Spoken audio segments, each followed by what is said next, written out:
Unified, एकीकृत। 19वां सप्ताह, सत्य के लिए स्वप्न देखना।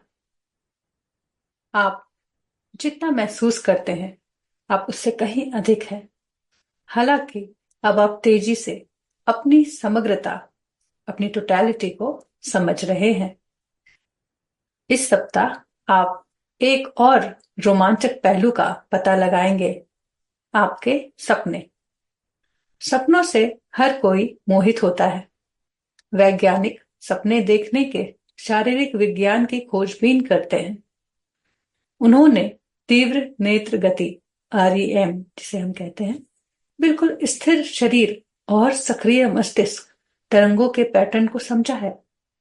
मनोवैज्ञानिक अवचेतन में गहराई से जांच करने के लिए सपनों का विश्लेषण करते हैं। कुछ रहस्यवादी व्यक्ति सपनों को आत्माओं का संचार मानते हैं। फिर भी इस सारी जांच, अध्ययन और चर्चा के बावजूद सपने काफी हद तक एक रहस्य ही बने हुए हैं। वे स्पष्ट रूप से आपके जीवन का एक बहुत ही महत्वपूर्ण हिस्सा है। हर कोई सपने देखता है। इस दुनिया में कुछ भी बिना कारण के नहीं है, इसलिए सपनों का भी अपना उद्देश्य होना चाहिए। वास्तव में उनका उद्देश्य है, आप कह सकते हैं कि वे चेतना की एक और अवस्था है। आपकी जागृत अवस्था एक है और स्वप्न दूसरी है। जब आप सपने देखते हैं तो आप उस सपने को जीते हैं। उसकी प्रसन्नता और भय आपको वास्तविक लगते हैं।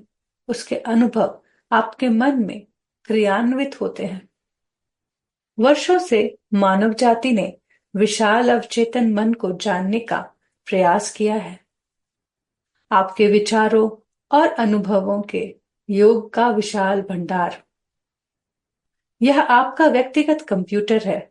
यह आपके मन का वह हिस्सा है जिसे आप प्रोग्राम करते हैं ताकि आप अधिकतर समय स्वचालित गतिविधि कर सके। यह विशाल अवचेतन मन आपके द्वारा किए गए विचारों, धारणाओं और दृढ़ विश्वासों को संग्रहित करता है। और यह मन का वह भाग है जिसका उपयोग आप अपने अनुभवों को साकार करने के लिए करते हैं। यही कारण है कि आप गंभीरता से इस बात पर संदेह कर सकते हैं कि आपके विचार ही आपके अनुभवों का निर्माण करते हैं। आप कहते हैं, मैं गरीब हूं, लेकिन मैं गरीब नहीं रहना चाहता। मैं अमीर होने के बारे में सोचता हूं। ठीक है, लेकिन जब तक आपका व्यक्तिगत कंप्यूटर कहता है कि आप गरीब हैं, तब तक वह अवचेतन विचार ही आपके अनुभव में निर्मित होगा। आप जो कुछ भी अनुभव करते हैं, उससे संबंधित विचार आपके अवचेतन में होते हैं। निसंदेह आपके पास कुछ सचेत विचार भी हैं। जैसे जैसे आप अधिक से अधिक संपूर्ण होते जाते हैं, आपके चेतन विचार उतनी ही बड़ी भूमिका निभाते हैं।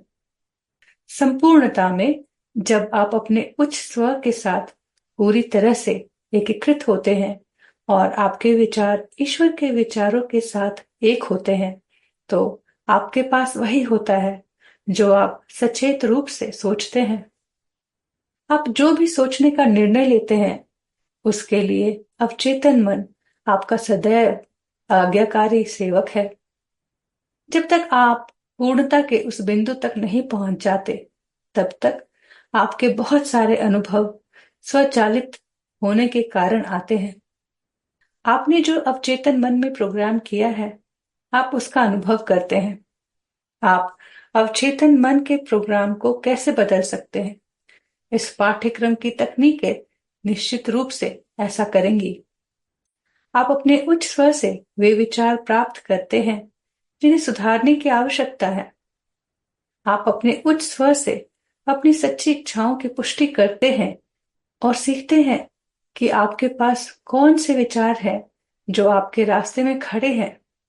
सृजन के सूत्रों के माध्यम से आप प्रोग्राम बदलते हैं और अपनी इच्छाओं का अनुभव करते हैं। इस तरह आपका व्यक्तिगत कंप्यूटर, अवचेतन मन, पुनः प्रोग्राम हो जाता है। हम जानते हैं कि वास्तव में आपका उच्च स्व आपसे कभी अलग हुआ ही नहीं। आपने जानबूझकर उसे नकारने की कोशिश की है। आपने उससे संचार को काटने की कोशिश की है। आपने उस आवाज को पहचानने से इनकार कर दिया है जिसे अब आप सुनते हैं और प्रेम करते हैं। लेकिन आप अपनी पूर्णता और पवित्रता को पुनः स्थापित करने के लिए हर संभव प्रयास करने से अपने उच्च स्व को नहीं रोक सके। आपको अपने अवचेतन मन के गलत कार्यक्रमों को ठीक करना पड़ा, चूंकि आपने जागते समय उसे सुनने से इनकार कर दिया था। इसीलिए जब आप सो रहे थे, तब सपने के माध्यम से रिप्रोग्रामिंग के सुझाव दिए गए। सपने आपके उच्च स्व है जो आपके अवचेतन मन से धीरे से प्रेम से बातें कर रहे हैं। सपने आपकी सोच की गलत प्रकृति को उजागर करते हैं और वे धीरे धीरे सुधार का सुझाव देते हैं। इस तरह आपके विचार बदल सकते हैं और आपके अनुभव बेहतर हो सकते हैं। निसंदेह आपका किसी बुरे स्वप्न का अनुभव उसकी कोमलता, उसके प्रेम या उसके दिव्य उद्देश्य पर ग्रहण लगा सकता है। आपके उच्च स्व और आपके अवचेतन मन के बीच की भाषा आपकी जागृत अवस्था की भाषा से भिन्न होती है। सपने प्रतीकों की भाषा का प्रयोग करते हैं। इसे मनोवैज्ञानिकों ने लंबे समय से मान्यता दी है और कुछ ने सार्वभौमिक प्रतीकों की एक सूची बनाने की कोशिश भी की है। दुर्भाग्य से ऐसी सूचियों ने केवल सपनों के प्रतीकों के विचार को बदनाम करने का काम किया है। वे सार्वभौमिक नहीं है। हालांकि कई लोगों के लिए समान या एक जैसा प्रतीकों का अनुभव करना असामान्य नहीं है। अंततः हम सब जुड़े हुए हैं। अधिकांश प्रतीक व्यक्ति विशेष के अपने होते हैं। यह उनके उच्च स्व और उनके अवचेतन मन के बीच समझे जाने वाली अनोखी भाषा है।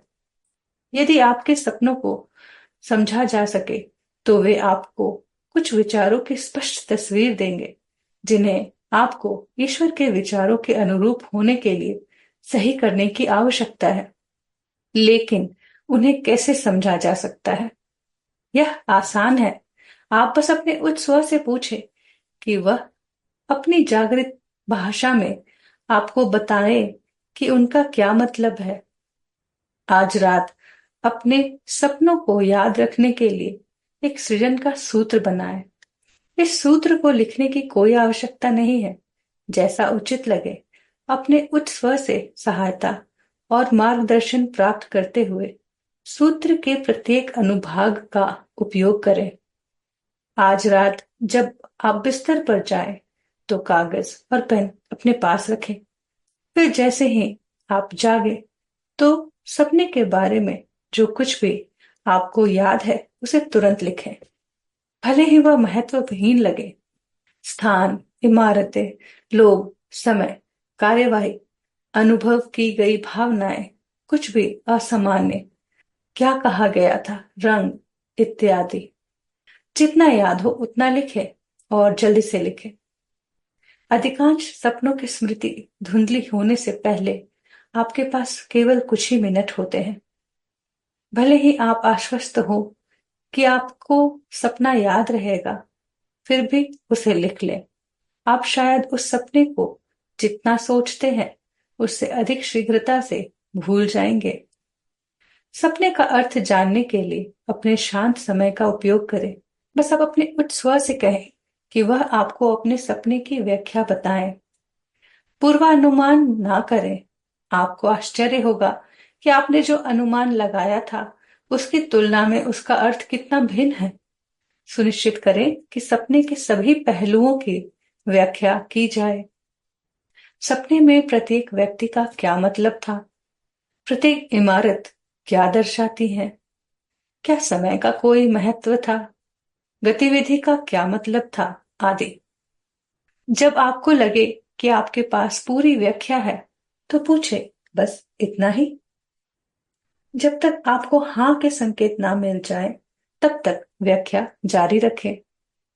फिर से एक कदम आगे बढ़े, पता लगाएं कि सूत्र बनाने से सपने के द्वारा रीप्रोग्रामिंग में क्या तेजी आएगी।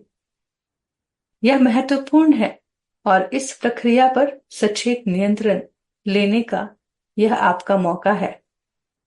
अपनी शांत अवधि समाप्त होने के बाद स्वप्न की व्याख्या लिखें और एक अलग शीट पर उपयोग किए गए सभी प्रतीकों को और उनका क्या अर्थ है लिखें। आप पाएंगे कि अलग अलग सपनों में एक ही प्रतीक का अलग अलग अर्थ होता है। फिर स्वप्न के विश्लेषण द्वारा प्रकाश में लाए गए सृजन के सूत्र को कहकर दैनिक प्रक्रिया समाप्त करें। फिर इन सूत्रों को लिखने की कोई आवश्यकता नहीं है। अब तक वे आपके लिए बिल्कुल स्वाभाविक हो जाएंगे। इस सप्ताह अपनी गतिविधियों के समय सपनों, उनके विश्लेषण और सृजन के सूत्रों के माध्यम से आपके द्वारा ज्ञात की गई नई प्रोग्रामिंग के साथ अपना जीवन जीने का सचेत प्रयास करें। नए और अद्भुत अनुभवों की अपेक्षा करें। Thank you. This is chapter number 90।